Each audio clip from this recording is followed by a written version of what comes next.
Oi. Vamos Pode começar? lá. Não, um minutinho. Boa noite. Essa é a aula do dia 15 de março de 2021. Continuamos com aulas virtuais. A nossa irmã Lúcia vai fazer a prece de abertura. Vamos lá, pessoal, acalmando nossos corações, elevando nossos pensamentos a Jesus, pedindo para que a gente tenha uma boa aula, os nossos mentores estejam por perto, e começando com a oração que Jesus nos ensinou. Pai nosso, que estais nos céus, santificado seja o vosso nome. Venha a nós o vosso reino, seja feita a vossa vontade, assim na terra como no céu. O pão nosso de cada dia nos dai hoje, perdoai as nossas ofensas, assim como nós perdoamos a quem nos tem ofendido, e não vos deixeis cair em tentação, mas livrai-nos de todo o mal, que assim seja, graças a Deus.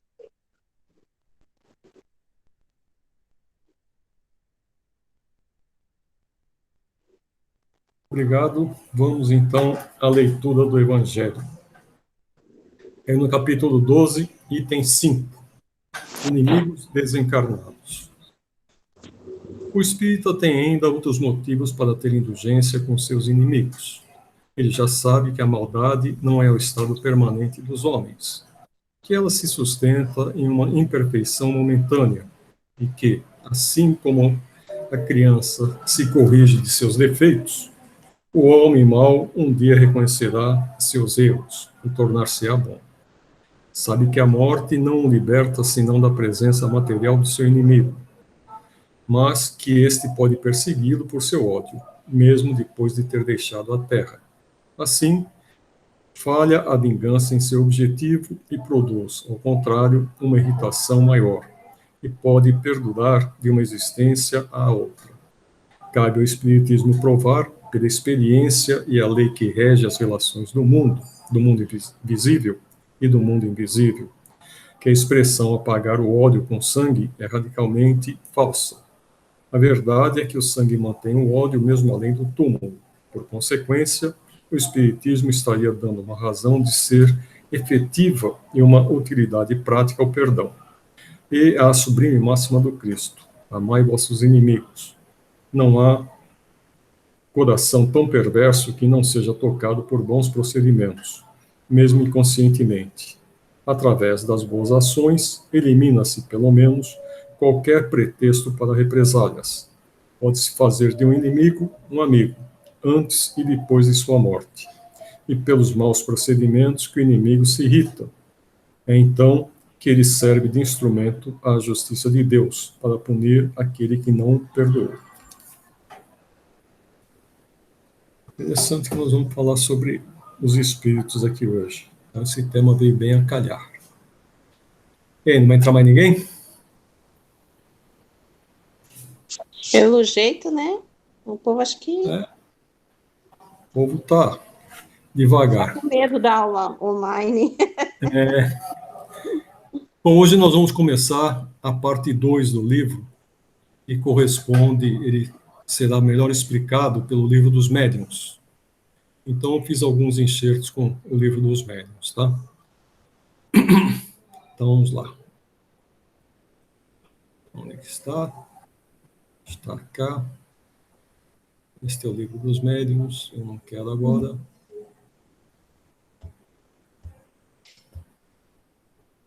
Eu quero este. Então, parte 2, capítulo 1. Mundo dos espíritos. Que definição se pode dar dos espíritos? Pode dizer-se que os espíritos são seres inteligentes da criação, povoam um universo fora do mundo material. Nota de Kardec: a palavra espírito é empregada aqui para designar as individualidades dos seres extracorpóreos, e não mais o elemento inteligente do universo.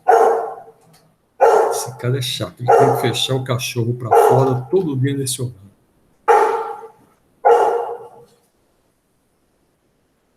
Os espíritos são seres distintos da divindade ou serão simples emanações ou porções desta e por isto denominados filhos de Deus? Meu Deus, são obras de Deus, exatamente. Não adianta você fechar aí, porque o cachorro... São obra de Deus, exatamente como uma máquina ou é do homem que a fabrica. Esta máquina é a obra do homem, não é o próprio homem. Sabes que, quando faz alguma coisa bela, útil, o homem lhe chama sua filha, criação sua. Pois bem, o mesmo se dá com a relação a Deus. Somos seus filhos, pois que somos obra sua. Os espíritos são seres distintos da divindade ou serão simples emanações ou porções desta e por isto denominados filhos de Deus? Essa eu já li. Os espíritos tiveram princípio ou existem como Deus de toda a eternidade? Se não tivessem tido princípio, seriam iguais a Deus. Quando, ao invés, são criação sua e se acham submetidos à sua vontade. Gente, desculpe, eu esqueci de apresentar para vocês.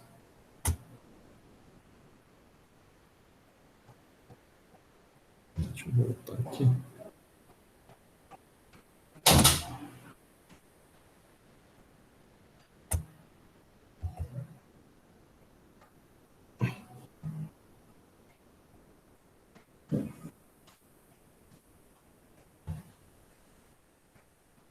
Estão vendo? Sim. Sim, então tá bom. Mas está pequeno, não sei, tá com duas telas? Não, é que eu pus... Vou fechar. Chegou mais um ali. Quem que é? Eu estou me vendo duas vezes, que estranho. Eu tô vendo a Kátia Eu vou e tô vendo interromper. alguma coisa. Eu vou colocar a tela inteira. Quem que é o paizão aí?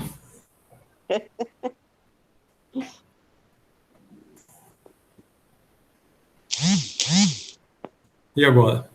Agora sim. Agora sim. Então tá bom, então vamos aumentar aqui. Isso. Então vamos voltar aqui. Os espíritos tiveram princípio ou existem como Deus de toda a eternidade? Se não tivessem tido princípio, seriam iguais a Deus. Quando, ao invés, são criação sua e se acham submetidos à sua vontade. Deus existe de toda a eternidade, é incontestável. Quanto, porém, ao modo por que nos criou e em que momento o fez, nada sabemos. Podes dizer que não tivemos princípio, se quiseres com isso significar que, sendo eterno, Deus há de ter sempre criado ininterruptamente. Mas quando e como cada um de nós foi feito, repito-te, nenhum o sabe. Aí é que está o mistério. Porque há dois elementos gerais no universo, o elemento inteligente e o elemento material. Poder-se-á dizer que os espíritos são formados do elemento inteligente, como os corpos inertes o são do elemento material? Evidentemente. Os espíritos são a individualização do princípio inteligente, como os corpos são a individualização do princípio material. A época e o modo por que essa formação se operou é que são desconhecidos. A criação dos espíritos é permanente e só se deu na origem dos tempos? É permanente, quer dizer, Deus jamais deixou de criar. E continua criando diariamente, né? Os espíritos se formam espontaneamente ou procedem uns dos outros? Deus os cria, como a todas as outras criaturas, pela sua vontade. Mas repito ainda uma vez, a origem deles é mistério. Aqui, se fosse possível os espíritos criarem espíritos, né, procriarem, estaríamos como no mundo material, né? E isso nos faria diferentes. Tem um livro do Lacelli que alguém que está no mundo espiritual fala que vê uns passarinhos nidificando. Eles botaram ovos e estão ali procriando, né? Eu tenho um amigo que era da USE lá no interior que ele brigou com o Bacelli porque o Bacelli falou que o Chico era a reencarnação de Kardec e depois brigou por causa desse texto aí que fala da nidificação. Ele fala, não, o espírito não pode ser criado, a pergunta número tal, ele sabe de cor, fica... Então, são opiniões, né? A gente que... Não adianta a gente ser radical nas coisas. Se ele falou, deixa para lá. Se você não acredita, não acredita. Não vamos brigar por causa disso, né? Mas que é um mistério, né? Sim. Nossa, eu fico super curiosa pensando, nossa, mas lá no plano espiritual, como surgem os espíritos, como eles são criados, e para depois encarnarem Eu acho que conforme a gente for lendo o livro, você vai começar a entender. Nós somos criados desde o princípio, né? Vai chegar uma parte aqui que vai falar que nós partimos do átomo para chegar ao arcanjo, tá? Ainda lá na pergunta, mais no final dessa parte aqui. Aí é uma loucura, né? Que a gente pensar que se um dia nós somos matéria, nós somos um átomo, né? E fomos evoluindo até chegarmos ao plano nominal, quanto tempo não levamos, né? Quando a gente era um átomo, como é que a gente agia? Porque se a gente for ver, tudo no universo está em movimento, desde o átomo até as maiores constelações, até as galáxias, todas elas estão em movimento, né? Então, dá para a gente criar uma ideia muito maluca a respeito disso daí. Quando chegar nessa pergunta aí, eu vou expor para vocês.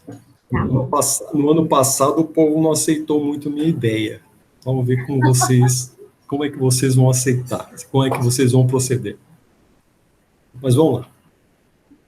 Será certo dizer-se que os espíritos são imateriais? Como se pode definir uma coisa quando faltam termos de comparação e com uma linguagem deficiente? Pode um cego de nascença definir a luz? Imaterial não é bem o termo.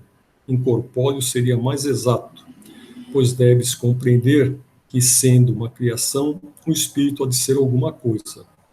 É a matéria quintessenciada, mas sem analogia para vós outros. E tão etérea que escapa inteiramente ao alcance dos vossos sentidos. Aí vem um comentário aqui de Kardec.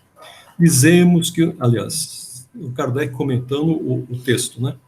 Não é a opinião dele. Dizemos que os espíritos são imateriais, porque pela sua essência diferem de tudo o que conhecemos sob o nome de matéria. Um povo de cegos careceria de termos para exprimir a luz e seus efeitos. O cego de nascença se julga capaz de todas as percepções pelo ouvido, pelo olfato, pelo paladar e pelo tato. Não compreende as ideias que só lhe poderiam ser dadas pelo sentido que lhe falta. Nós outros somos verdadeiros cegos com relação à essência dos seres sobre-humanos. Não os podemos definir senão por meio de comparações sempre imperfeitas ou por um esforço da imaginação. Realmente, um cego, eu tenho a impressão que ele sonha em cores, porque quando ele sonha, ele está fora do corpo, né? Então, ele não tem as limitações do corpo físico. Mas, como ele não tem esse conhecimento quando está lúcido, né? Quando ele está acordado, como ele não tem esse conhecimento, ele acaba não associando. Mas algumas coisas que eu já li falam que o cego ele vai sonhar em cores. Os espíritos têm fim?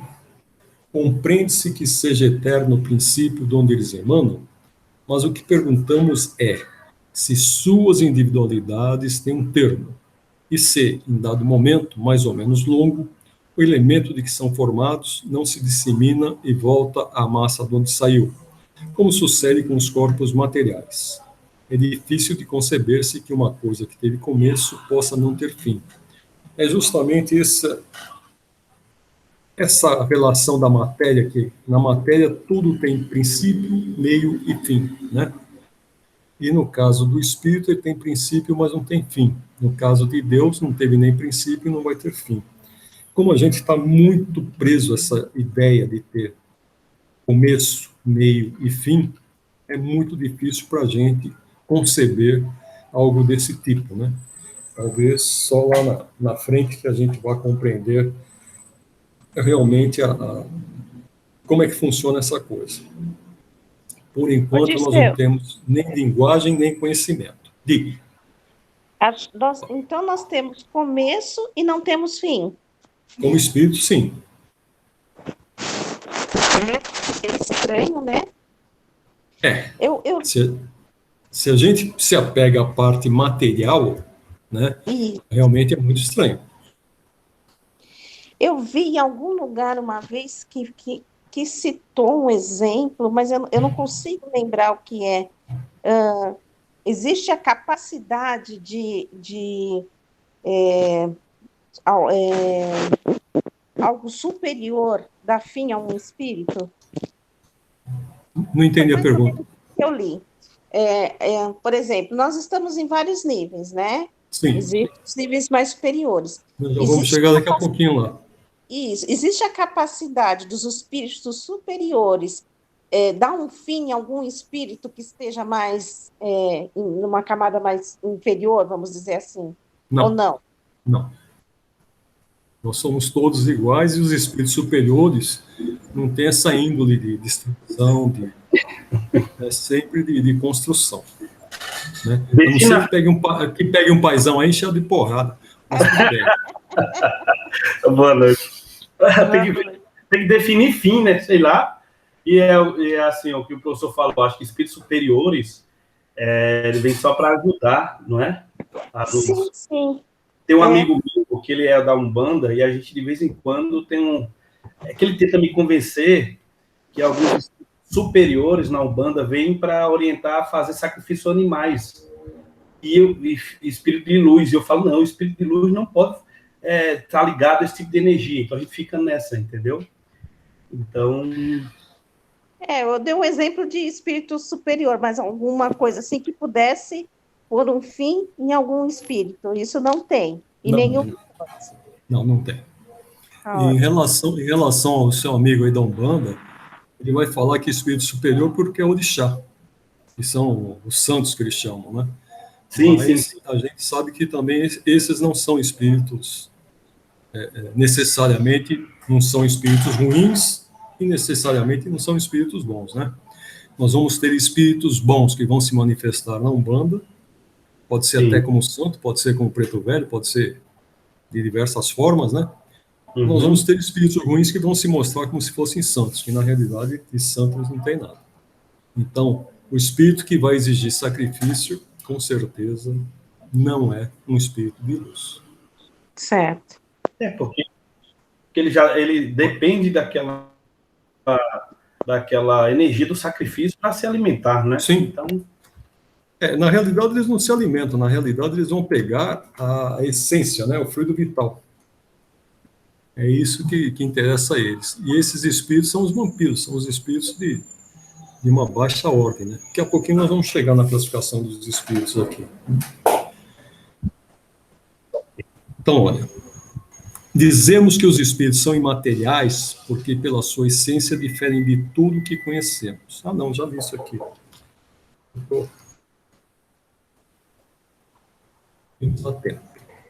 83. Os espíritos têm fim? Compreende-se, olha, a pergunta que você fez agora, né? Compreende-se que seja eterno o princípio de onde eles emanam, mas o que perguntamos é se suas individualidades têm um termo e se em dado momento, mais ou menos longo, o elemento de que são formados não se dissemina e volta à massa de onde saiu, como sucede com os corpos materiais. É difícil de conceber-se que uma coisa que teve começo possa não ter fim. Então, esse é o princípio material. Há muitas coisas que não compreendeis, porque tendes limitada inteligência. Isso não está chamando de burro, não, porque o nosso conhecimento é limitado aqui na Terra, né? E nós ainda não temos inteligência suficiente para podermos compreender que uma coisa que teve princípio não terá fim. Isso, porém, não é razão para que as repilais. O filho não compreende tudo que a seu pai é compreensível, nem o ignorante tudo o que o sábio apreende. Dizemos que a existência dos espíritos não tem fim, é tudo que podemos por agora dizer. Contente-se com isso ou não, é o que vai ter. Os espíritos constituem um mundo à parte, fora daqueles que vemos? Sim, o mundo dos espíritos ou das inteligências incorpóreas. Qual dos dois, o mundo espírita ou o mundo corpóreo, é o principal na ordem das coisas? O mundo espírita que preexiste e sobrevive a tudo. Então, Leda, não só o espírito não é destruído, mas o mundo espírita também não. E o mundo espírita necessariamente não é um planeta, não é uma porção de matéria. É uma bola no infinito. Tá? Então, esse mundo espírita, né, ele também não, ele sobrevive a tudo. Ele pode ter tido princípio, mas também não terá fim. É o mesmo princípio do espírito, é o mesmo princípio do ambiente em que os espíritos sobrevivem. O mundo corporal poderia deixar de existir ou nunca ter existido sem que isso alterasse a essência do mundo espírita? De certo, eles são independentes. Contudo, é incessante a correlação entre ambos, porquanto um sobre o outro incessantemente reage. Então, Deus está criando eternamente espíritos, né, o mundo imaterial, e está criando matéria, que é o mundo material. Então, a gente fica, pela nossa ciência limitada aqui, que o universo tem um fim, que é o que os cientistas precisam para poder fazer o cálculo matemático da existência do próprio universo, né? Mas, pelo que os espíritos nos dizem aqui, essa criação é constante. Ele está sempre criando, está cada vez mais se expandindo. Ocupam os espíritos uma região determinada e circunscrita no espaço? Estão em toda parte. Povoam infinitamente os espaços infinitos. Tendes muitos deles de contínuo a vosso lado, observando-vos e sobre vós atuando, sem o perceberdes. Pois que os espíritos são uma das potências da natureza e os instrumentos de que Deus se serve para a execução de seus desígnios providenciais. Nem todos, porém, vão a toda parte. Por isso que há regiões interditas aos menos adiantados. Então, a gente, pelo que os espíritos nos dizem, a gente tem as zonas espirituais, cada uma tem uma delimitação. Então, existe uma zona espiritual que está abaixo do nível em que estamos, que está abaixo do solo, que é a zona... Puxa vida, como que é? Não lembro o nome. Depois tem a segunda camada, que é a zona umbralina, que ela começa abaixo do solo e vai até quase 10 quilômetros de altura. Para vocês terem uma ideia, a cidade de Nosso Lar, né? A colônia espiritual Nosso Lar, ela está dentro da zona umbralina. Embora ela esteja quase no limite, passando por uma outra zona, mas ainda está dentro do umbral, que está dentro desses 10 quilômetros, que é a nossa atmosfera. E nós temos outras esferas que vão mais para cima. Nós vamos chegar nessa parte aí. Eu tenho um texto lá que fala sobre os 7 céus, né? Então, esse termo 7 céus é como se a gente tivesse 7 camadas. Então, a camada inferior, que é... Não lembrei o nome. E depois nós temos outras camadas. Nós vamos chegar nesse ponto mais para frente, eu vou passar para vocês o texto correto. Pode falar. Então, eu tenho um problema que às vezes eu sonho, né? Assim, que eu estou conversando com algumas pessoas, assim, às vezes aparece assim diante de mim do nada, e eu tenho muito medo. Então, às vezes, Pode falar. Quando eu tenho... Eu me sinto assim, às vezes parece que estão me perseguindo, eu não sei explicar direito o que é. Então, eu tenho, assim, a reação do meu sonho, que quando chega um espírito perto de mim, eu já levanto a mão, assim, como se eu fosse a um passo, alguma coisa assim, e às vezes a pessoa some, assim, às vezes se encolhe, e um desses sonhos eu fiz, assim, é muito automático, sabe? Acho que fica no meu subconsciente, eu vejo, eu já levanto a mão, assim, e um desses sonhos eu fiz isso, aí a pessoa olhou para mim e falou, calma que eu estou bem, eu vim para ajudar. Eu lembro mais ou menos assim, só dessa parte, sabe? Mas o instinto que eu tenho no meu sonho, que fica no subconsciente, assim, é que chegou perto de mim, eu já pumba, já levanto a mão, assim. Já dá porrada. É como se eu fosse fazer um passe, irradiar uma luz, entendeu? E é muito engraçado. Eu sonho, eu já estou ali levantando a mão. Aí você falou disso agora, eu lembrei. Eu dificilmente eu lembro o sonho. Essa manhã eu lembro do sonho, eu estava brigando com alguém. Ele estava muito agressivo. Aí fui acordado, não deu sequência, mas eu estava muito bravo com alguém. Eu tive uma experiência maravilhosa nesse mês de janeiro em relação a sonho com o plano espiritual. Eu, em janeiro, estive muito doente, né? Eu também, Leda, tive ansiedade, depressão. Além disso, eu também sou hipertensa e eu estava no meu limite de cansaço. Chegou uma labirintite também. Quando veio a minha labirintite, que eu nunca tinha tido essa experiência, né, de ficar plainando no chão e perder o foco das coisas. Numa das noites em que eu estava em crise, eu estava no hospital. E eu andava pelo hospital procurando uma maca. E eu falava, eu estou muito cansada, eu quero descansar, eu estou muito cansada. E deitei numa maca nesse hospital, que eu creio que eu tenha ido lá para o plano espiritual, em algum hospital. E quando eu acordei dessa maca, eu estava muito apertada para ir ao banheiro.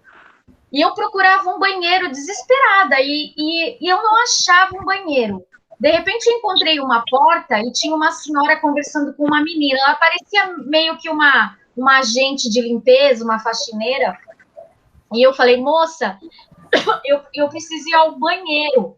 Aí ela falou assim, tem esse daqui, você pode usar. Ai, desculpa, engasguei. Aí, o banheiro não tinha porta. E eu falei para ela, mas não tem porta? Ela, não, pode ficar tranquila que ninguém vai ver.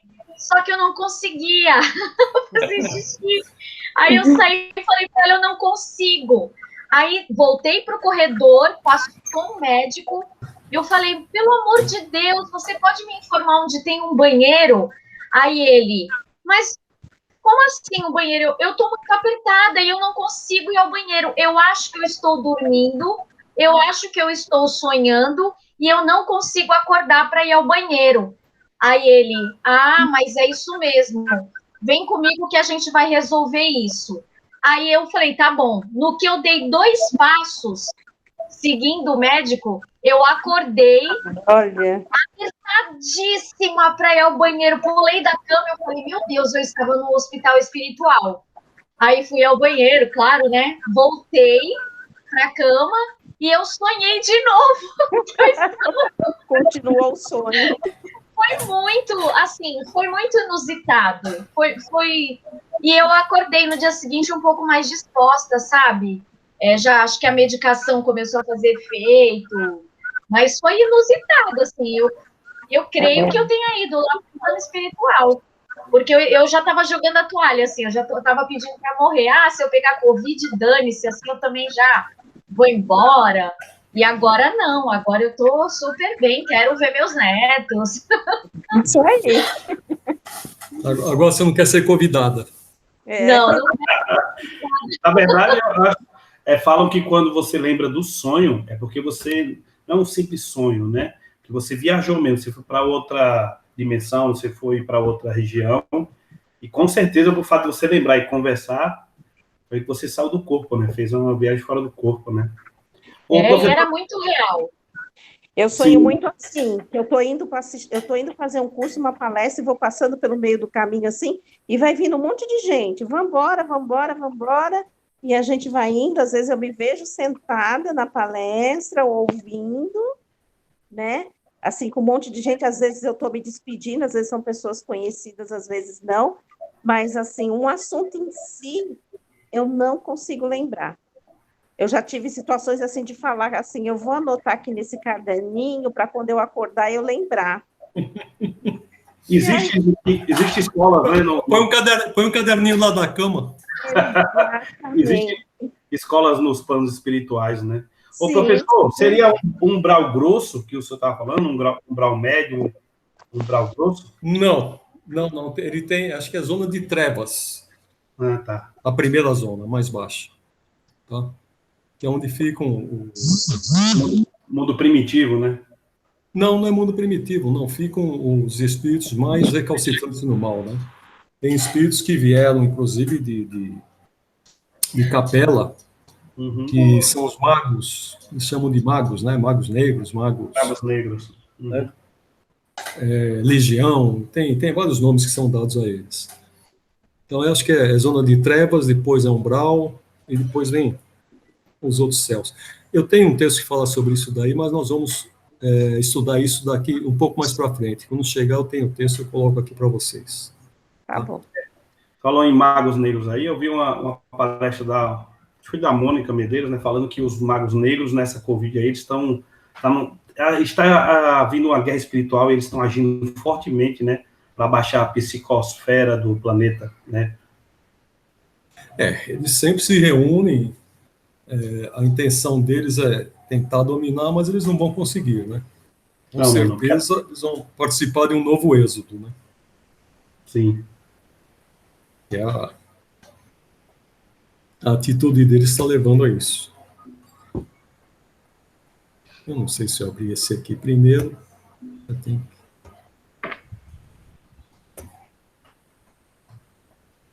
Aqui. Vamos lá. Forma e ubiquidade dos espíritos.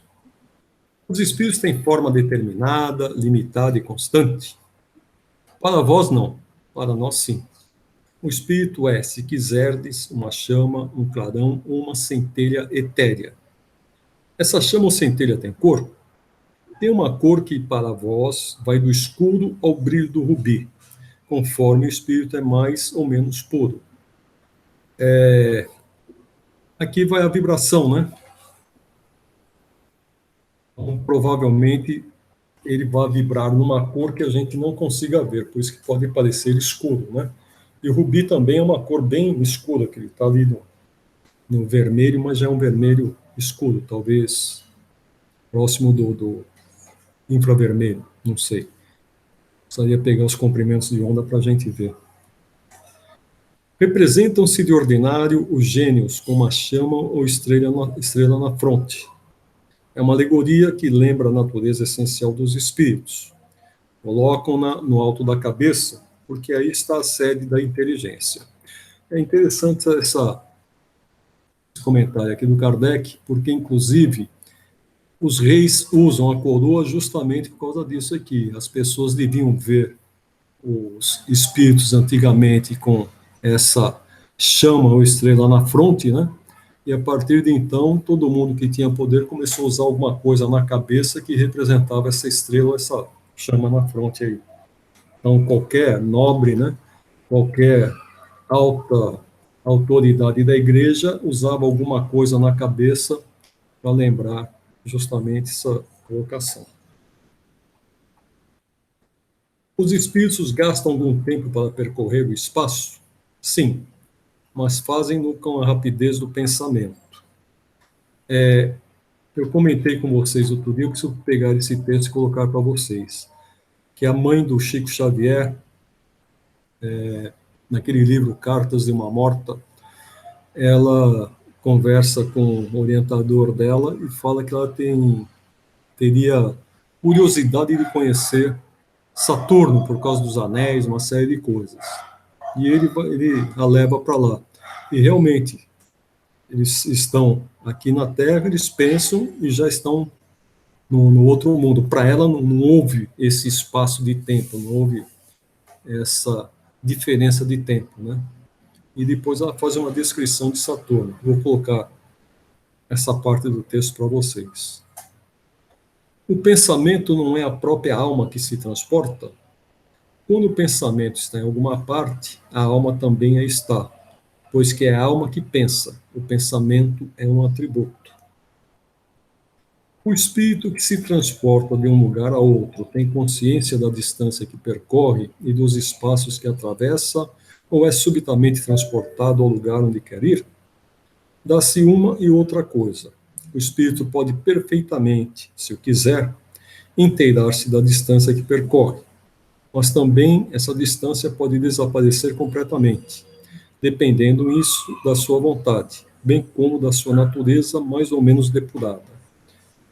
Tem um livro do Bacelli que ele fala que o espírito do doutor Oberdan, do doutor Inácio, eles foram transportados para um outro mundo. Inclusive, parece que os habitantes desse mundo eram golfinhos, né? Ou, não, eles vão dentro de uma nave e eles vão vendo todo o percurso.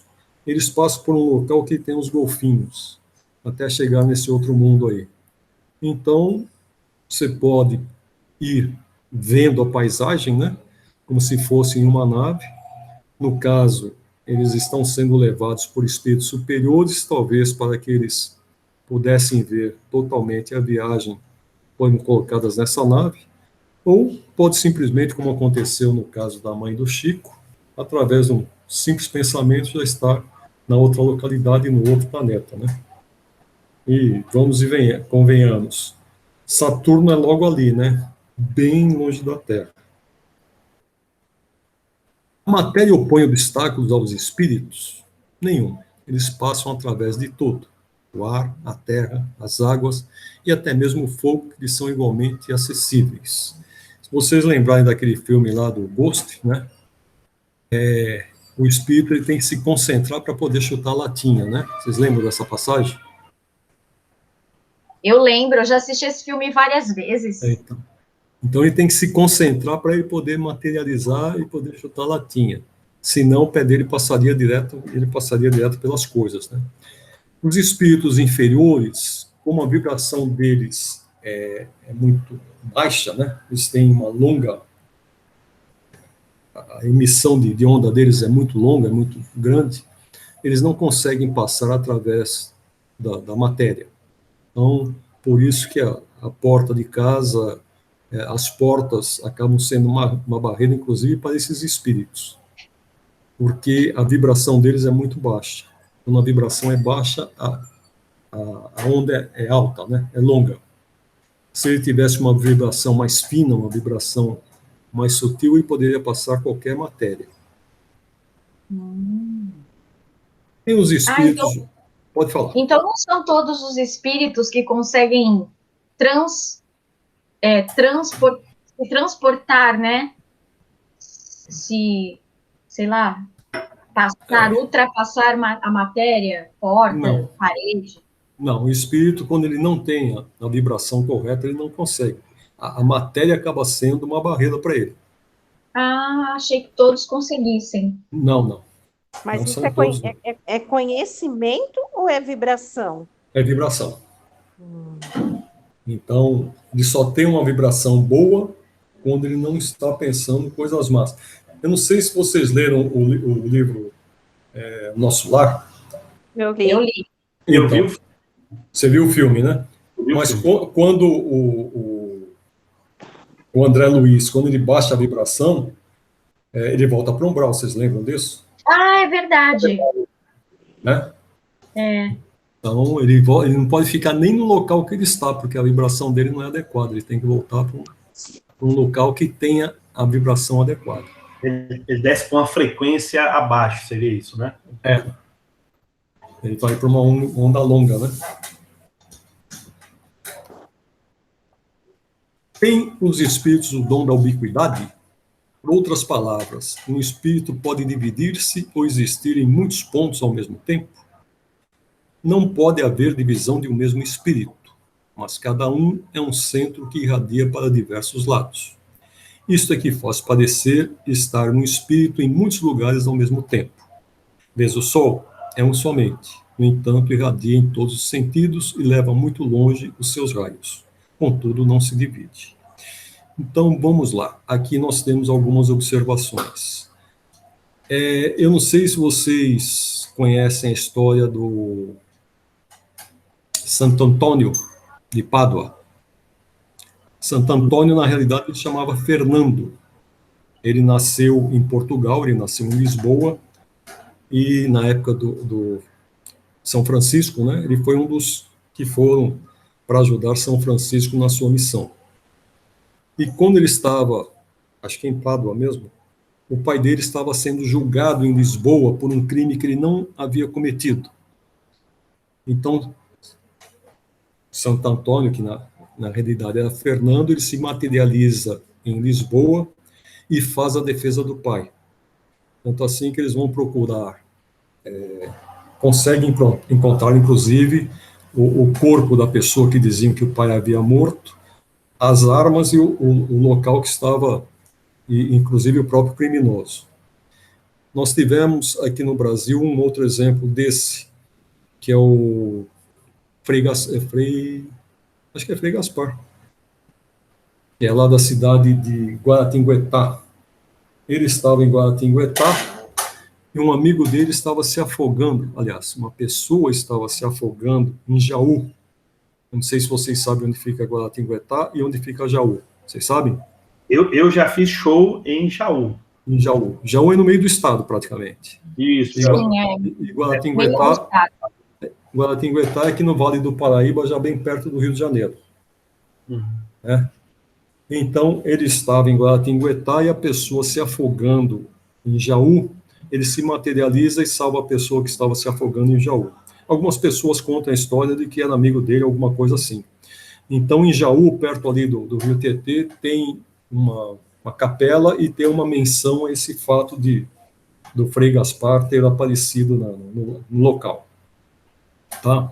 Então, isso aqui, o que acontece? O espírito, na sua origem, o corpo que está na sua origem, o espírito deixa o corpo, provavelmente dormindo, e se materializa. Aí ele seria um agênere, porque ele não tem o corpo físico. Ele se materializa em outro local, embora possa ser, inclusive, tocado, mas ele não pode se alimentar. Eu acho que nós vimos isso aqui na última aula, né, que fala que o agênere ele não pode se alimentar. Por isso, não, desculpe, isso aqui é um estudo que eu estava fazendo da Gênese, que está comentando sobre Jesus, quais seriam as possibilidades. Um dos estudos fala que Jesus poderia ter sido um agênere, né? Mas o fato dele ser agênere, ele não poderia se alimentar. Então, é descartada essa hipótese de ter sido um agênere.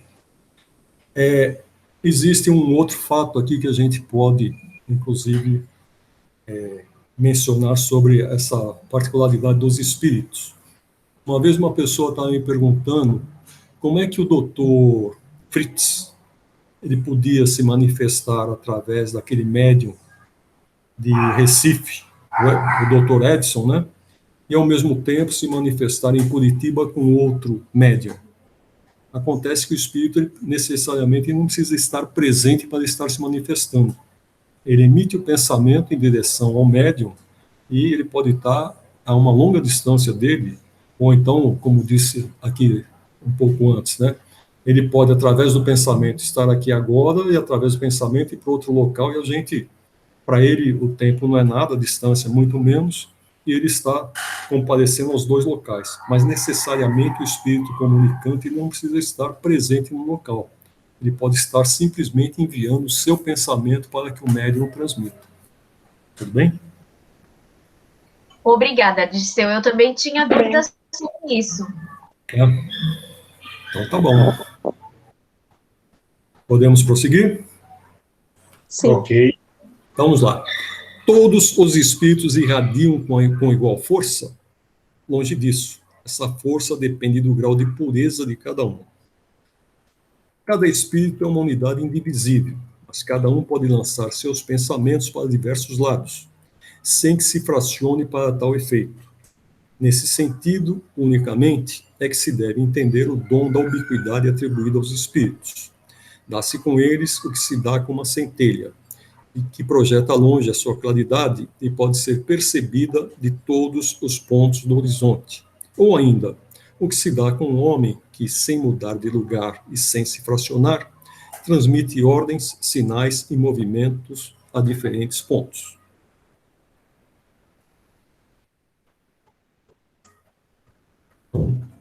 Espírito. O espírito propriamente dito, nenhuma cobertura tem, ou, como pretendem alguns, está sempre envolto numa substância qualquer. Envolve-o uma substância vaporosa para os seus olhos, mas ainda bastante grosseira para nós. Assaz vaporosa, entretanto, para poder elevar-se na atmosfera e transportar-se aonde queira. Então, envolvendo o germe de um fruto, há o perisperma. Do mesmo modo, uma substância que, por comparação, se pode chamar perispírito, serve de envoltório ao espírito propriamente dito. Então, Kardec usou esse termo científico, que é o perisperma, né? Que é o que envolve a semente, para chamar de perispírito o que envolve o espírito. De onde tira o espírito seu invólucro semimaterial? Do fluido universal de cada globo, razão porque não é idêntico em todos os mundos. Então, passando de um mundo a outro, o espírito muda de envoltório como mudais de roupa. Então, a gente vai usar o perispírito, se a gente muda de planeta, a gente tem que usar o perispírito adequado àquele planeta, né? Se a gente vai para um planeta aquático, nós vamos ter um perispírito adequado para viver nesse meio. Se a gente vai para um planeta que tenha na sua atmosfera ácido, tenha ácido ou tenha base, alguma coisa assim, a gente tem que ter o perispírito adequado. Tudo bem? Então, okay. Mudou de planeta, muda o perispírito. Muda de roupa, né? Muda de roupa. Tá? E quanto mais adiantado a gente está, menos denso é o nosso perispírito. Pensei que menos roupa a gente tinha. Entendi. Pensei que o senhor ia falar que quanto mais adiantado a gente é, menos roupa a gente tem. Ah, é. Não é menos roupa, é menos tudo a gente tem. De certa forma, é menos tudo, né? É. Assim, quando os espíritos que habitam mundos superiores vêm ao nosso meio, tomam um perispírito mais grosseiro, é necessário que se revistam da vossa matéria, já o dissemos. Por que o Kardec pergunta aqui se é mais grosseiro? Porque a vibração da Terra ainda é uma vibração grosseira, né? Então, o perispírito ele tem que ser adequado. Tem alguns livros que falam que, inclusive, no Sol, a gente tem pessoas não que habitem o Sol, mas que vivam por um determinado tempo no próprio Sol. Então, ele tem que ter o perispírito adequado para aquela alta temperatura, para aquela reação em cadeia que acontece direto ali no Sol, né? O invólucro semimaterial do espírito tem formas determinadas e pode ser perceptível. Tem a forma que o espírito queira. É assim que vos aparece algumas vezes, quer em sonho, quer no estado de vigília, e que pode tomar forma visível, mesmo palpável, que aí no caso seria o agênere, né? Tem um livro da...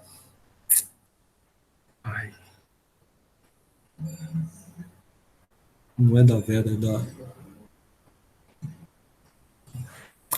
A mãe daquele rapaz que fazia pintura mediúnica na televisão. Eu não sei, não lembro. Gasparetto? Zíbia Gasparetto? A Zíbia, isso, a Zíbia. Tem um livro dela que é interessante, porque o espírito que se comunica por ela é o Lúcius, né? E o Lúcius dita vários livros para ela. Quando o Lúcius, as pessoas começam a elogiar o Lúcius, ele é um senador romano, né? Forma como ele se apresenta. Ele pega e se apresenta como um centurião romano, que deve ter sido o capeta, né? Que é a forma ruim dele. Então, quando as pessoas começam a elogiá-lo muito, ele mostra aquela outra forma que ele teve. Isso daí é descrito no livro, isso daí é bem interessante, né? Então, o espírito ele pode moldar o perispírito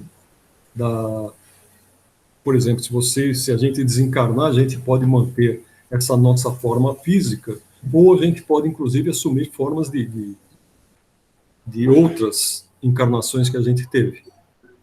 Então, para os amigos dessa... Isso eu vi no filme, com o Robbie Williams, aquele que ele entra dentro de um quadro. Sim. Como é o nome do filme? E ele tinha problemas com o filho, e o filho morreu antes. Tanto que o filho, no plano espiritual, aparece para ele como um negro. Ele jamais confiaria, né? E depois o filho se revela, né, como o negro, né, se revela como sendo o filho dele. Eu achei bem interessante. Ele explica para ele, né, que no plano espiritual eles podem assumir a forma de vidas passadas, de vidas anteriores. Sim. Então, veja bem, se a gente fosse aparecer para alguém do nosso convívio aqui, a gente vai aparecer com essa forma. Para convívios anteriores, a gente poderia assumir a forma de encarnações anteriores. É isso que eu ia perguntar. Quando alguém aparece para nós, pode aparecer como nós conhecemos. Pode ter essa opção? Sim, geralmente né? Para você poder identificar. Tanto que foi o Chico ou foi o Divaldo que viu a mãe com o broche? E aí ele descreve... Foi o Divaldo, viu a avó. O Divaldo, Ele viu a avó, não a mãe. E ela acreditou nele, né? Porque descreveu o broche. A avó vai mostrando para ele, né? Fala da roupa, fala do broche, fala disso aqui. E ele está descrevendo para a mãe. Isso mesmo. Vamos lá. Diferentes ordens de espíritos. São iguais os espíritos ou há entre eles qualquer hierarquia? São de diferentes ordens conforme o grau de perfeição que tenham alcançado. As ordens ou graus de perfeição dos espíritos são em número determinado? São ilimitados em número, porque entre elas não há linhas de demarcação traçadas, como barreiras, de forma que as divisões podem ser multiplicadas ou restringidas livremente. Todavia, considerando-se os caracteres gerais dos espíritos, elas podem reduzir-se a 3 principais. Então, nós vamos ver essas classificações aqui. Antes, deixa eu mostrar para vocês um texto que eu peguei aqui do Livro dos Médiuns. Então, no item 28 do livro dos Médiuns, tem essa pergunta aqui. Entre os que se convenceram por um estudo direto, pode-se destacar-se. Aqui está falando sobre os espíritas, tá?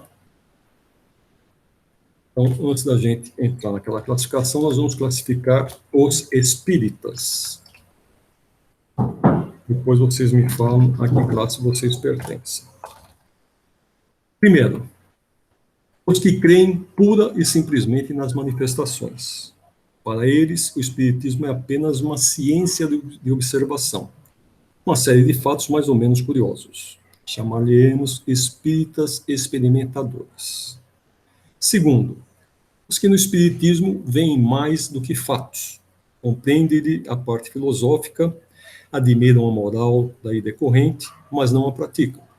Insignificante ou nula é a influência que lhes exerce nos caracteres. Em nada alteram seus hábitos e não se privariam de um só gozo que fosse. O avarento continua a ser. O orgulhoso se conserva cheio de si. O invejoso e o ocioso sempre hostis. Consideram a caridade cristã apenas uma bela máxima. São os espíritas imperfeitos. Terceiro, os que não se contentam com admirar a moral espírita, que a praticam e lhe aceitam todas as consequências.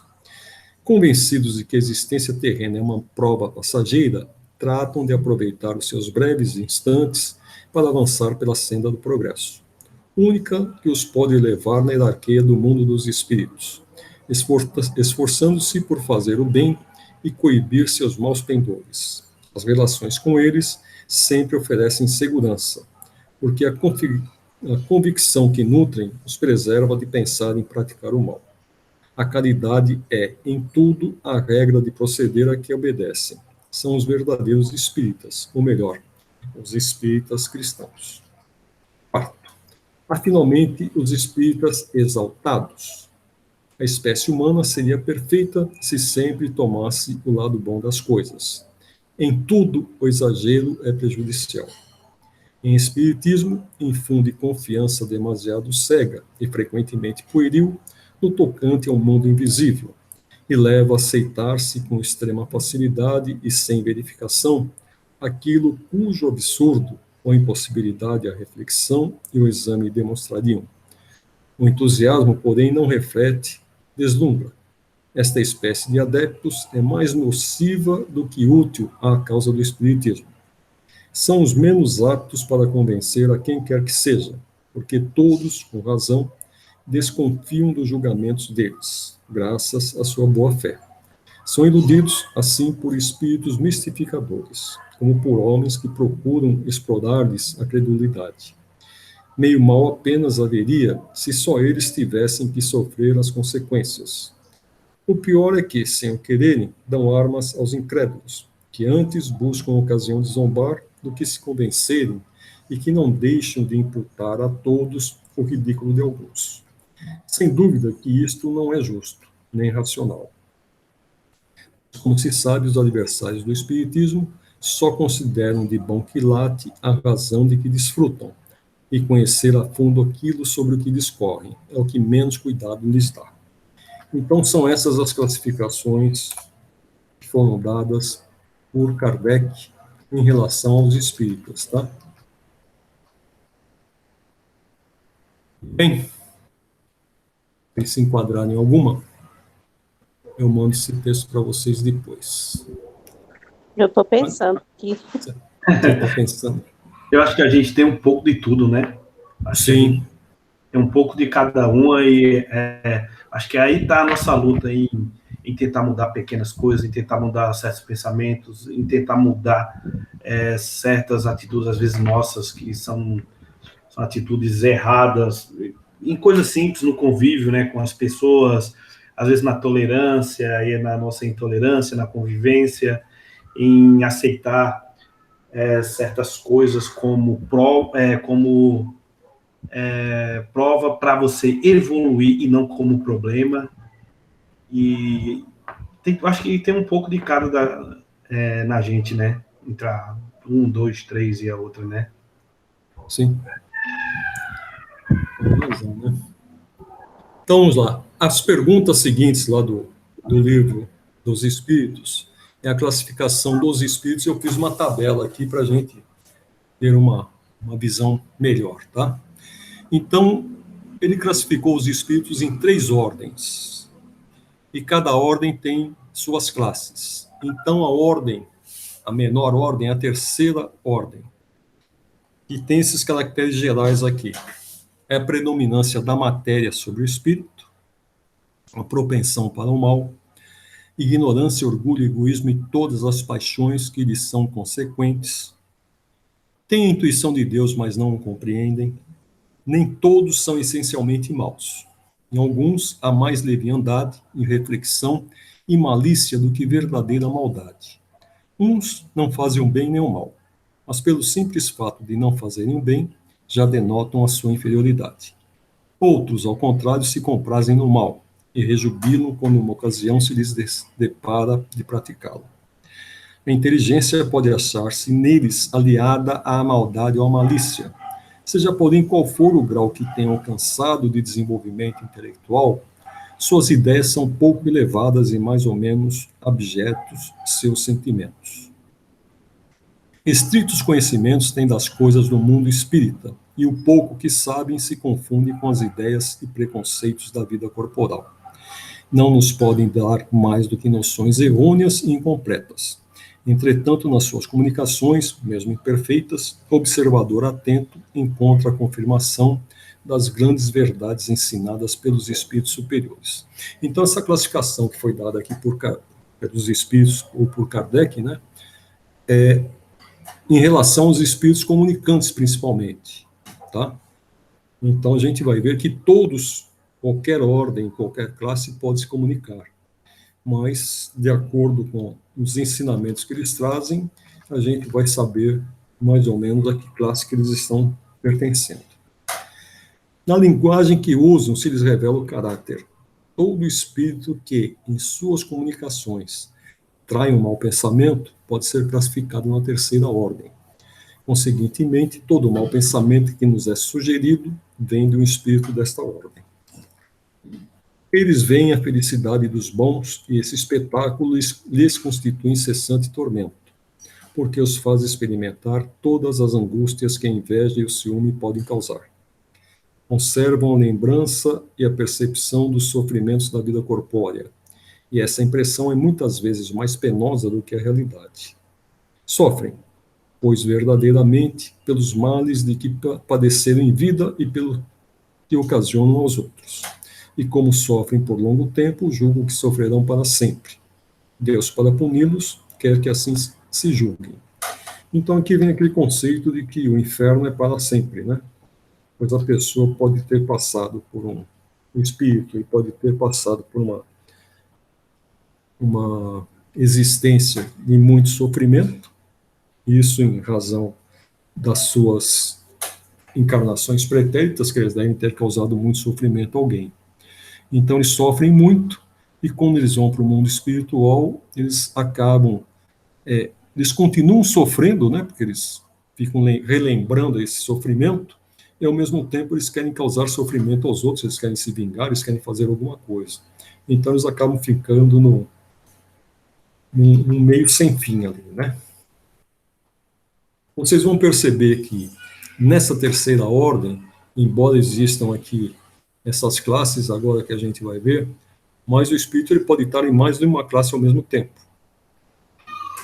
Então, a 10ª classe, que teoricamente seria a mais baixa, são os espíritos que são inclinados ao mal, que são os espíritos impuros, a classificação que ele dá ali. Então, são inclinados ao mal e que fazem objeto de suas preocupações. Como espíritos dão conselhos pérfidos, sopram a discórdia e a desconfiança e se mascaram de todas as maneiras para melhor enganar. Ligam-se aos homens de caráter bastante fraco para cederem às suas sugestões, a fim de induzi-los à perdição, satisfeitos com o que conseguirem, retardar-lhes o adiantamento, fazendo-os sucumbir nas provas por que passam. O Alisson estava falando sobre esses espíritos, né, que estão atacando a Terra, ou aumentando o sofrimento dessa pandemia, essa desordem que a gente encontra. São espíritos que estão nessa classe aqui, são espíritos ainda impuros, né? Nas manifestações, os espíritos se dão a conhecer pela linguagem. A triabilidade e a grosseria das expressões, neles, como nos homens, é sempre indício de inferioridade moral, mas também intelectual. Suas comunicações exprimem a baixeza de seus pendores e se tentam iludir, falando com sensatez, não conseguem sustentar por muito tempo o papel e acabam sempre por se traírem. Alguns povos os arvoravam em divindades maléficas, outros os designam pelos nomes de demônios, maugênios, espíritos do mal. Quando encarnados, os seres vivos que eles constituem se mostram propensos a todos os vícios geradores das paixões vis e degradantes. A sensualidade, a crueldade, a felonia, a hipocrisia, a cupidez, a avareza sórdida. Fazem o mal por prazer, as mais das vezes sem motivo. E por ódio ao bem, quase sempre escolhem suas vítimas entre as pessoas honestas. São flagelos para a humanidade, pouco importando a categoria social a que pertençam. E o verniz da civilização não os forra ao opróbrio e à ignomia. A 9ª classe seriam os espíritos levianos. São ignorantes, maliciosos, irrefletidos e zombeteiros. Metem-se em tudo, a tudo respondem sem se incomodarem com a verdade. Gostam de causar pequenos desgostos e ligeiras alegrias, de intrigar, de induzir maldosamente em erro, por meio de mistificações e de espertezas. A esta classe pertencem os espíritos vulgarmente tratados como duendes, trasgos, gnomos, diabretes, acham-se sob a dependência dos espíritos superiores, e muitas vezes os empregam como como fazemos com os nossos servidores. Em suas comunicações com os homens, a linguagem de que se servem é, a miúde, espirituosa e faceta, mas quase sempre sem profundeza de ideias. Aproveitam-se das esquisitices e dos ridículos humanos e os apreciam mordazes e satíricos. Se tomam nomes supostos, é mais por malícia do que por maldade. Então, esses espíritos, como fala aqui de duendes, trasgos, gnomos, diabretes e assim por diante, existe muito na mitologia nórdica, principalmente, né? Que É fala isso que eu ia falar. Eu não lembro que país que eu vi que eles têm aquela crença nos duendes, né? E, inclusive, não sei em que cidade foi que eles até desviaram uma estrada, assim, que passava onde diziam que era terra deles, né? Então, eles até desviaram uma estrada para que não passassem na terra deles, que eles acreditam que eles vivem ali e podem fazer algum mal se alguém entrar lá sem permissão, uma coisa, essas coisas desse tipo. Eu não lembro em que país que foi, mas foi lá É mais no norte da Europa, né? Aqueles países nórdicos ali, os celtas, principalmente, com esses gnomos aqui, acho que é mais um duende gnomo, mas os celtas têm alguma coisa a ver com isso. E acabou ficando, porque os celtas colonizaram vários países ali no norte, né? Desde da Espanha até parte da França, Inglaterra, tem muito os celtas, né? Irlanda. Eu não sei se foi lá para o lado de, meu Deus, que também faz parte do Reino Unido ali. Tem Irlanda de um lado e tem A Escócia para o lado. Não sei se foi para o Escócia. lado da Escócia. Eu não lembro para que lado que foi, mas foi para aqueles lados lá mesmo que eu vi. Tanto os irlandeses quanto os escoceses, eles são descendentes de grande parte dos celtas, né? Todos esses países que usam aquela flauta galega, né? Que tem eles ficam apertando e soprando. Isso daí acontece. Portugal, Espanha tem isso daí, uma parte da França também, e principalmente Irlanda e na Inglaterra, mais lá para o norte, tem muitos da Islândia também. A Islândia são mais os vikings, né, que colonizaram ali. Mas também tem na mitologia nórdica também, dos vikings, eles também aparecem. O que eu queria chamar a atenção é o seguinte: esses espíritos aqui, eles são considerados, como fala aqui, que eles são empregados pelos espíritos, né? Muitos dos fenômenos naturais, eles são causados por esses espíritos aqui. Sob o comando de um espírito superior, eles acabam fazendo as atividades naturais, né? Sejam tempestades, seja um vulcão quando entra em erupção, seja quando tem a placa tectônica que dá aquele salto, tem influência desses espíritos aqui. Mais para frente nós vamos ver uma pergunta que fala sobre eles. É 300 e pouco por aí. Tá? Aí eu tenho um texto que o Kardec foi um espírito desse aqui que se comunica com o Kardec, que está na revista Espírita. Ele fala que ele que cuida das flores. Então, esses tragos em nomes aí, ele aqui falou dos espíritos mais os que mais aprontam, né? Mas tem também as fadinhas, tem o salamandra, tem outros tipos de espíritos aqui. Então, cada um é usado pelos espíritos superiores para um efeito físico natural. Tá? Opa, vou classe aqui. Vamos ver por aqui, que senão a gente não consegue. Oitava classe agora. São os pseudo-sábios. Dispõem de conhecimento bastante amplo, porém, creem saber mais do que realmente sabem. Tendo realizado alguns progressos sob diversos pontos de vista, A linguagem deles aparenta um cunho de seriedade, de natureza, a iludir com respeito às suas capacidades e luzes. Mas, em geral, isso não passa de reflexo dos preconceitos e ideias sistemáticas que nutriam na vida terrena. É uma mistura de algumas verdades com os erros mais absurdos, nos quais penetram a presunção, o orgulho, o ciúme, a obstinação, de que ainda não puderam despir-se.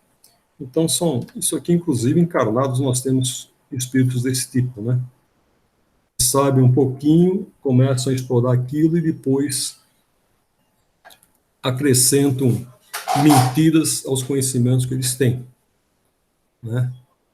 Então, tem um fundo de verdade, mas muita coisa é mentira.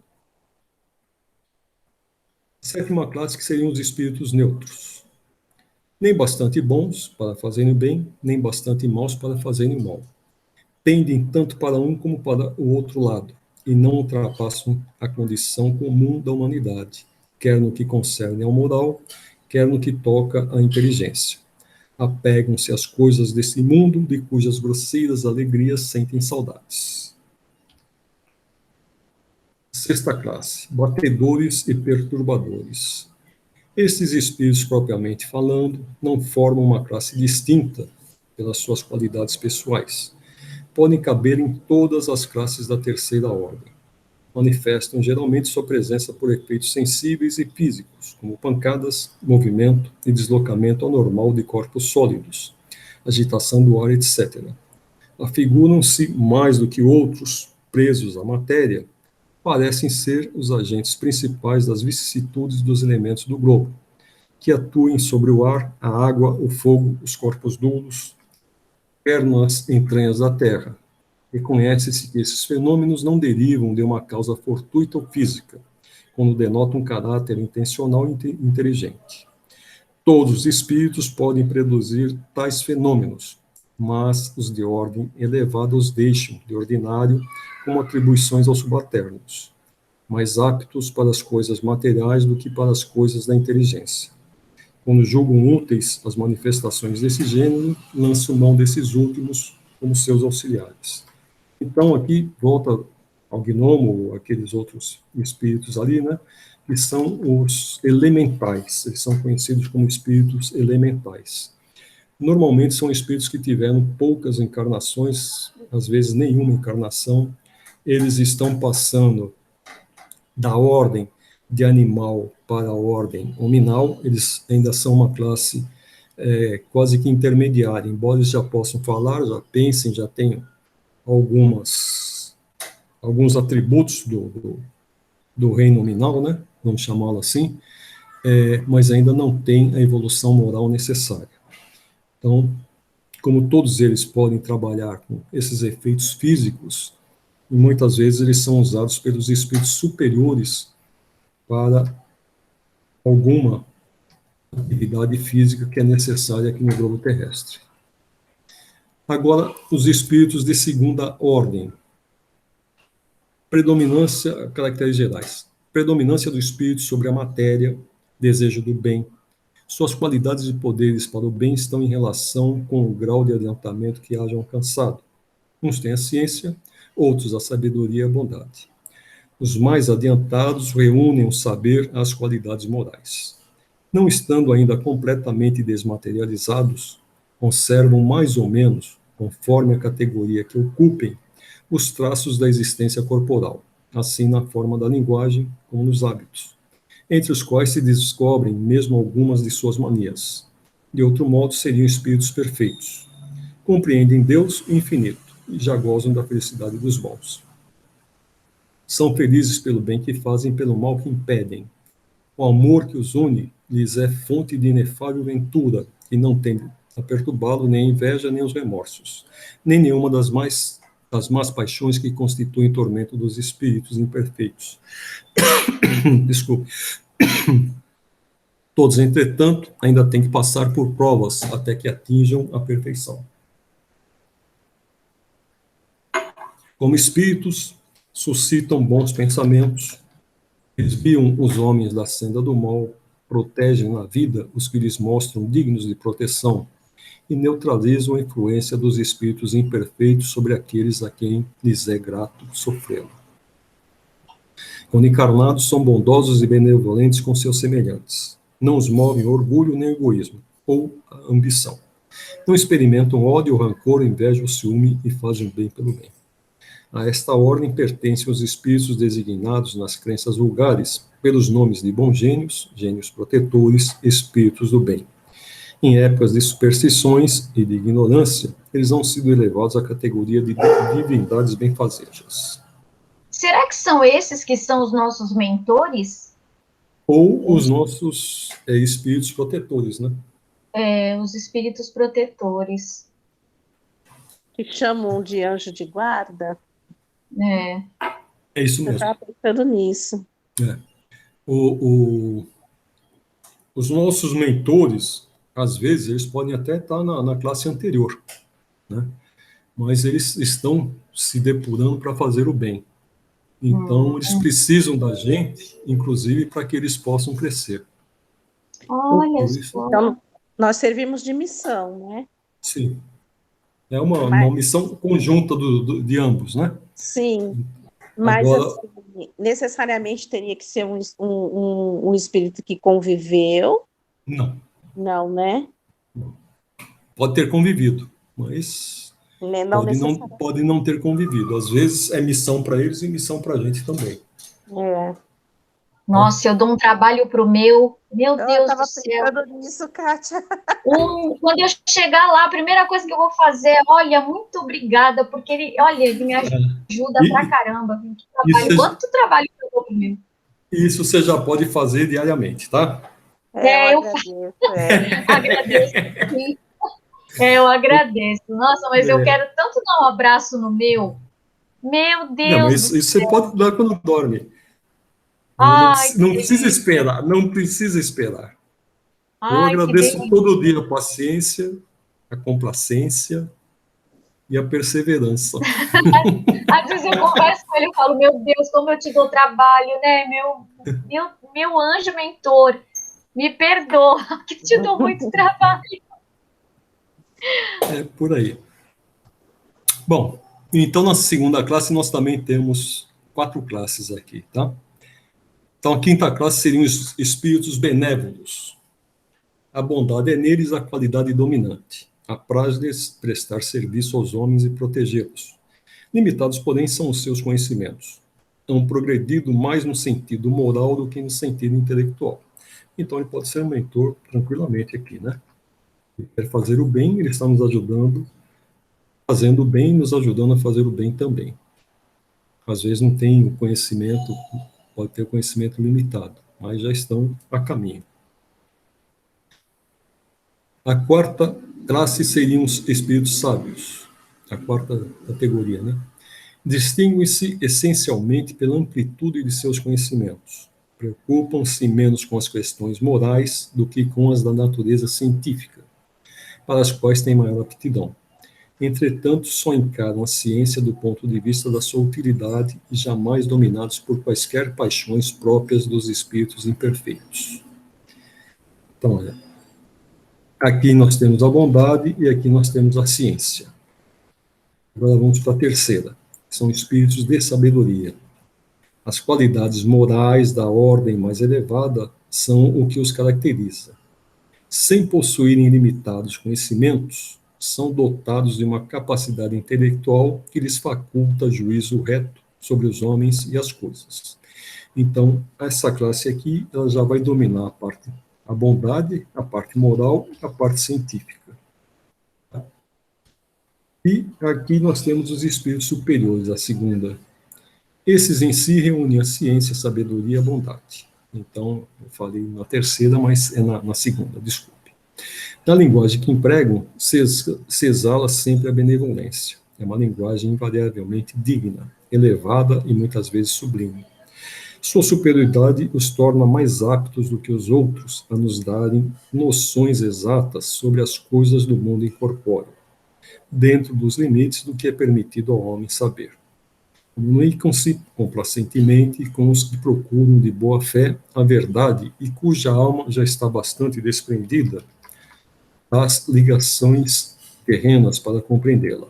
Afastam-se, porém, daqueles a quem só curiosidade impele, no que, por influência da matéria, fogem à prática do bem. Quando, por exceção, encarnam na Terra, é para cumprir missão de progresso. Então, nos oferecem o tipo da perfeição a que a humanidade pode aspirar neste mundo. Eu acho que os espíritos que ditaram o Pentateuco, né, os 5 livros, para Kardec, eles estavam nessa classe aqui, os espíritos superiores. Embora Kardec tenha colecionado muitos depoimentos de espíritos das outras classes, né, mas quando a gente pega espíritos como São Luís, o Santo Agostinho, Eu lembrei da Madre Teresa. A Madre Teresa seria um espírito encarnado aqui, né? Estou tentando lembrar os que ditaram o livro para o Kardec. Fenelon, O Fenelon. Santo Agostinho, São Luís. São Luís era o protetor de Kardec, ele estava constantemente ali. Então, você vê pelo próprio depoimento dele que ele está, a gente pode colocá-lo nessa classe aqui de espíritos, né? E agora vem a primeira classe, que só tem uma categoria. Então, os caracteres gerais: nenhuma influência da matéria, superioridade intelectual e moral absoluta com relação aos espíritos das outras ordens. Geralmente, esses espíritos aqui não têm mais necessidade de encarnar. Tá? Então, ele não tem influência nenhuma da matéria. Seria o caso do Cristo, que fazia parte desses espíritos aqui. Os espíritos que acompanham percorreram todos os graus da escala e se despojaram de todas as impurezas da matéria, tendo alcançado a soma de perfeição de que é suscetível a criatura. Não tem mais que sofrer provas nem expiações, não estando mais sujeitos à reencarnação em corpos perecíveis, realizam a vinda eterna no seio de Deus. Gozam de inalterável felicidade porque não se acham submetidos às necessidades nem às vicissitudes da vida material. Essa felicidade, porém, não é a de uma ociosidade monótona, a transcorrer em perpétua contemplação. Eles são os mensageiros e os ministros de Deus, cujas ordens executam para a manutenção da harmonia universal. Comandam a todos os espíritos que lhes são inferiores, auxiliam-nos na obra de seu aperfeiçoamento, e lhes designam as suas missões: assistir os homens nas suas aflições, concitá-los ao bem ou à expiação de faltas que os conservam distanciados da suprema felicidade. Constitui para eles ocupação gratíssima. São designados às vezes pelos nomes de anjos, arcanjos ou serafins. Podem os homens pôr-se em comunicação com eles, mas extremamente presunçoso seria aquele que pretendesse tê-los constantemente às suas ordens. Então, essas são as classificações, são várias perguntas lá do livro dos Espíritos. Nossa, essa sua tabela ficou maravilhosa. Eu vou pôr essa tabela para vocês. Então, vai aqui, 98, em pé.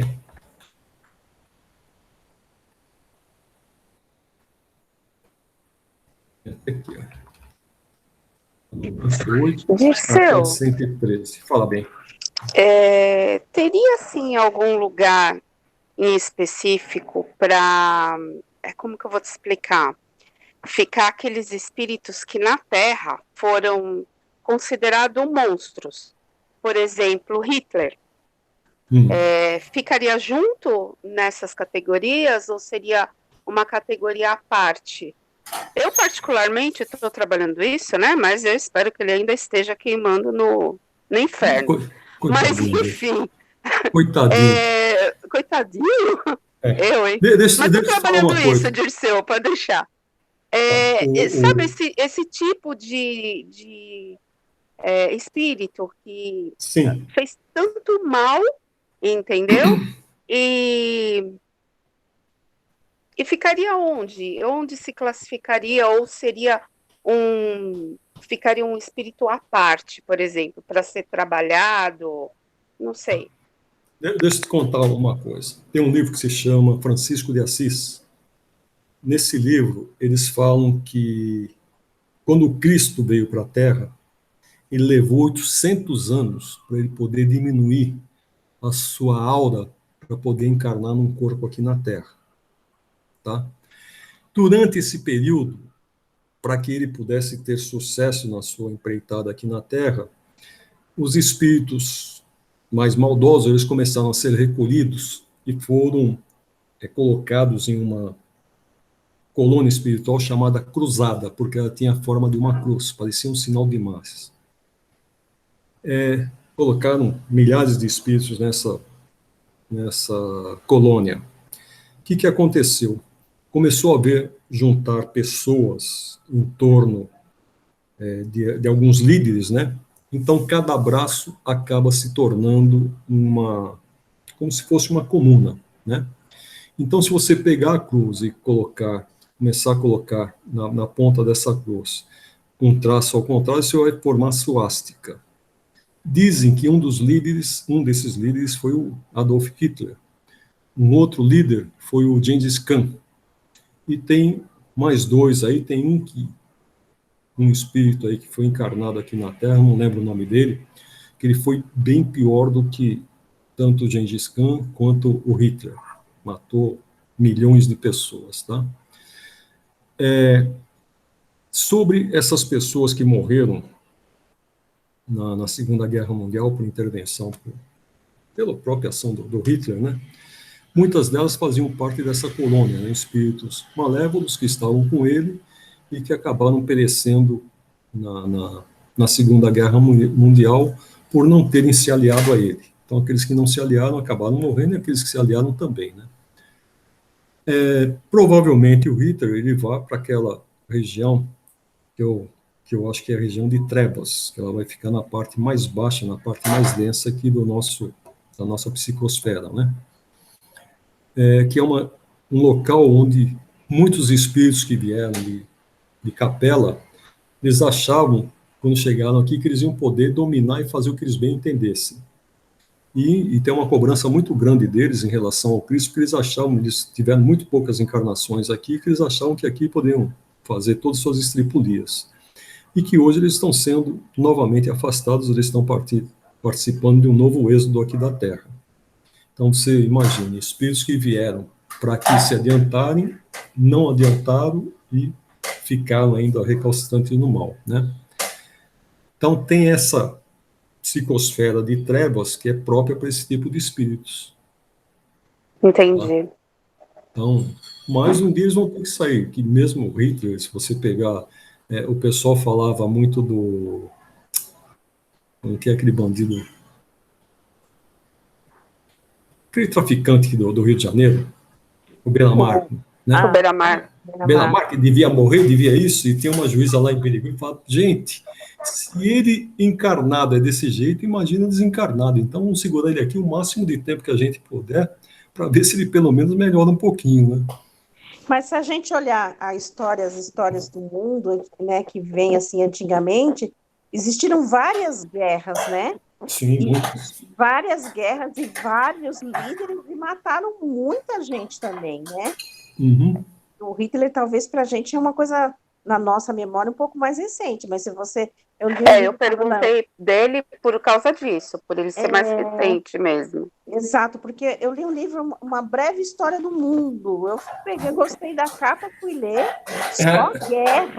só guerras das conquistas do mundo e brigavam e matavam, e depois o outro povo ia lá e matava o outro. Quer dizer, a gente teve vários Hitlers, né, no nosso mundo, né?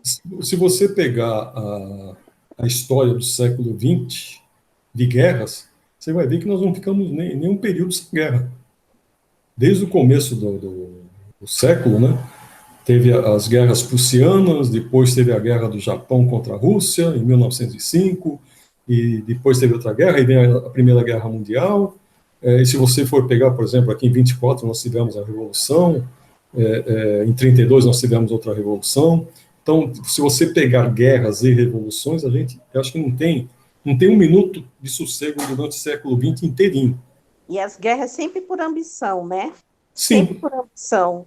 O que eu li ali no livro, assim, tudo por conquista de de terras, por dominar terras que, mais férteis, né? Sempre por ambição, sempre. Sim. Hoje em dia a terra não é mais necessária, né? Mas hoje em dia vai ser economia. Então, as guerras que nós vamos ter. Por que que o Trump estava brigando com a China? E logo a China vai passar à frente dos Estados Unidos como primeira potência mundial. E já está passando, né? Sim. Era previsto para 2050, né? Agora já está É, para 2030. com Então, certeza. Se não for antes, né? é. Mas, infelizmente, são as coisas que nós temos, né? Que temos que aprender a conviver, né, Dirceu? É. É Eu complicado. passei, eu passei para vocês essa semana, eu acabei passando atrasado, na sexta-feira, mas tem um texto lá que fala de uma, de um burgo na França, onde as pessoas se autoajudavam, não sei se vocês sabem, se vocês lembram. Eu não tive tempo ainda, mas eu estava vendo esses dias para mim ler o texto que você colocou lá. Dá uma olhada, é bem interessante esse texto. Eu comentei com vocês que a semana passada, quando a gente estava falando aquele negócio lá da pandemia, disso, daquilo, que meus conhecidos de sítio lá, que morreu os avós, depois morreu a mãe, né? E essa semana a gente estava conversando com um parente deles lá. A cidade está ajudando o rapaz. A cidade está ajudando o rapaz. Tem gente fazendo comida, porque ele trabalha no sítio, só ficou ele e o filho. Então, de uma maneira ou de outra, a cidade é pequena, as pessoas estão ajudando. Nós conversamos com a tia dele, ela falou, até agora não precisei, porque as pessoas estão ajudando. Na hora que as pessoas cansarem, então eu vou lá e vou ajudar, né? Se eu começar a aparecer agora, as pessoas não ajudam mais. Então, vamos deixar que eles tenham a oportunidade de ajudar e depois, quando as pessoas se cansarem, eu vou lá e vou ajudá-los. É, Mas em a pandemia, comunidades pequenas tem muito isso. a pandemia veio para também, eu entendo que para isso, para que as pessoas pudessem se ajudar mais, né? Pudessem Ela, pensar mais no outro, né? nós vamos Nunca precisar se mudar pensou nosso tanto no comportamento, outro, nunca se doou tanto, né? né? Como nessa pandemia, né? Tanto financeiramente como em, em doações de afeto, em ajuda, em cooperação, né? Mas, Mas assim que no começo a gente via na Itália lá o povo cantando, um monte de coisa, né? E hoje em dia já não estamos vendo mais isso daí. Talvez por isso essa nova segunda onda e uma terceira onda que já estão falando aí, que se as pessoas não não se começarem a cuidar, respeitar o vírus, ele não vai respeitar ninguém, né? com certeza. Ô, coisa, saiu o Eu paizão? acho que sim. Saiu. É. Então quem vai fazer a oração da fechadura? Eu faço. Então, vamos lá, Ieda. Vamos assim, unindo nossos corações, unindo nossos sentimentos. Vamos agradecendo a oportunidade que tivemos hoje de aprender, de fortalecer e de nos transformar, tanto a nós como as pessoas ao nosso redor. Vamos vibrando pelo mundo, por todos os países, pedindo a Deus, pedindo aos nossos amigos espirituais, que em suas caravanas levem o amor, o discernimento e a paz.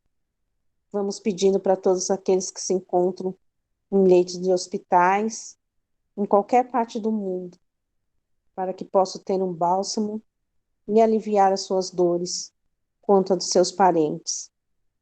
Vamos pedindo pelos desempregados, pelos desabrigados, pelos chefes de família, pelas crianças, por todos aqueles que se encontram em depressão, por tudo aquilo que estão passando por um momento tão difícil. Vamos pedindo a Deus que nos oriente e coloque em nossa mente, em nossos corações, o que temos que aprender com tudo isso. Vamos assim, vibrando pelos nossos familiares, pelos nossos amigos, E vamos agradecendo, principalmente tudo que temos e tudo que somos, por mais um dia e que possamos ter forças para tudo que possa vir. E assim vamos dizendo: Pai nosso que estás no céu, santificado seja o teu nome. Venha a nós o vosso reino, seja feita a tua vontade, assim na terra como no céu. O pão nosso de cada dia nos dai hoje. Perdoai as nossas dívidas, assim como nós perdoamos aos nossos devedores. E não nos deixes cair em tentação, mas livra-nos de todo mal, que assim seja, graças a Deus.